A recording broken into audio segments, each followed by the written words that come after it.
നിങ്ങളുടെ favourite shows ഇനി ഒരിക്കലും മിസ്സാവില്ല. ഇപ്പോൾ C5-ലൂടെ കാണും നിങ്ങളുടെ ഫേവറേറ്റ് ഷോ തികച്ചും സൗജന്യമായി.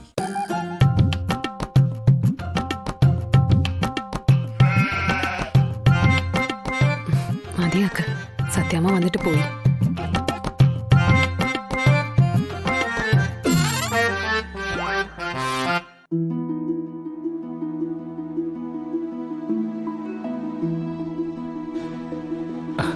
എന്തായാലും വിവരം അറിയിച്ചതിന് നന്ദി. പങ്കജ ഇങ്ങോട്ട് പതുങ്ങി കയറി വരുന്നത് കണ്ട ഞാനിത് ശ്രദ്ധിക്കുന്നെ. അവളെന്തോ കണ്ടുപിടിക്കാനുള്ള വരവായിരുന്നു. നോക്കുമ്പോ നിങ്ങൾ തമ്മിൽ പൊരിഞ്ഞാടി. പങ്കജം അപ്പൊ തന്നെ വിവരം സത്യാമ്മ അറിയിക്കുന്നും ഉടൻ തന്നെ ചെക്കിംഗ് ഉണ്ടാവുന്ന ഉറപ്പല്ലേ. അതാ ഞാൻ കൈയോടെ വിവരം അറിയിച്ചത്.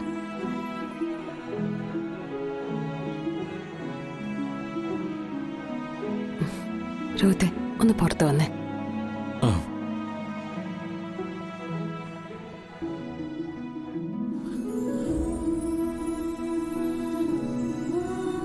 ശരിയാക്കി തരാടി. നീ പുറവട്ടി.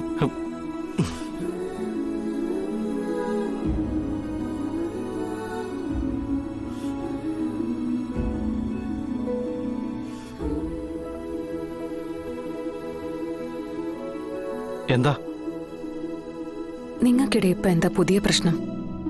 സത്യമ്മയുടെ മുന്നിൽ വെച്ച് ശ്യാമേനോട് സ്നേഹമായിട്ട് പെരുമാറിയത് അഭിനയമാണെന്ന് ശാലിനിക്ക് മനസ്സിലായി കാണുമല്ലോ. അത് അയാൾക്ക് സുസ്മിതയോടുള്ള പക തീർക്കാൻ വേണ്ടിയാ. അതുകൊണ്ട് അയാൾ ഇനി ഈ വീടിന് പുറത്തു പോകാൻ വഴിയൊരുക്കില്ലെന്നാ പറയുന്നത്. അങ്ങനെ സുസ്മിത ജയിക്കാൻ പാടില്ല അത്രേ. അത്രയും ബോധം ഉണ്ടായല്ലോ, സന്തോഷം. അല്ല, അതിന് രോഹിത്തുമായിട്ട് എന്തിനാ വഴക്കിടുന്നത്? അത് ഞാൻ റൂമിന് പുറത്ത് കിടക്കാൻ പോവെന്ന് പറഞ്ഞു. അപ്പൊ സത്യമേ അറിയില്ലേ ഞങ്ങൾ തമ്മിൽ പിണക്കമാണെന്ന്. അതെന്തിനാ രോഹിത്ത് റൂമിന് വെളിയിൽ കിടക്കാൻ പോയത്? എനിക്കിഷ്ടമുള്ള കാലത്തോളം ഞാൻ ഇവിടെ താമസിക്കും. ദീപക് അവൻ വരുന്നതുവരെ മാത്രം. അക്കാര്യം ഇപ്പൊ പറയണ്ട. വെറുതെ എന്തിനാ ഇനിയൊരു പ്രശ്നം കൂടി. രോഹിത്തെ, എന്താ ആലോചിക്കുന്നേ? എന്തിനാ റൂമിന് പുറത്ത് കിടക്കാൻ പോയെന്ന്? അല്ല, അതൊന്നും ഇല്ല ശാലിനി. അക്കാര്യം ഇപ്പൊ പറയണ്ട. വിഷ്ണു ശാലിനിയൊക്കെ കൂടി ശ്യാമയെ കുറ്റപ്പെടുത്തും. വെറുതെ അയാളെ എന്തിനാ വിഷമിപ്പിക്കുന്നത്? രോഹിത്തെ,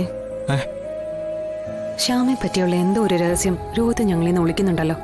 ഹേയ്, അതൊന്നും ഇല്ല ശാലിനി. കുഞ്ഞു കുഞ്ഞു സൗന്ദര്യ പിണക്കങ്ങളില്ലേ, അത്രേ ഉള്ളൂ. രോഹിത്, നിക്ക്. ഒരു പക്ഷേ ഞങ്ങളെക്കാളൊക്കെ ശ്യാമയെ സ്നേഹിക്കുന്നത് രോഹിത്തായിരിക്കും.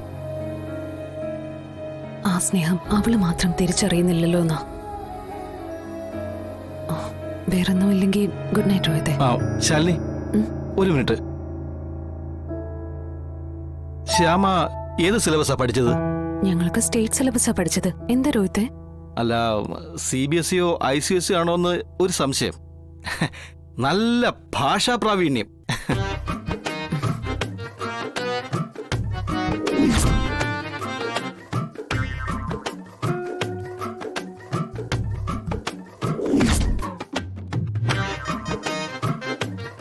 ഞങ്ങള് കുടുംബമായിട്ടേ എങ്ങനെയാ? അപ്പൊ വിഷ്ണുവിന്റെ രാജീവ് സാറിന്റെ കാര്യം കട്ട പോകാം. ഡൗൺലോഡ് ചെയ്യൂ C5 ആപ്പ്. കാണൂ എല്ലാ എപ്പിസോഡുകളും സൗജന്യമായി.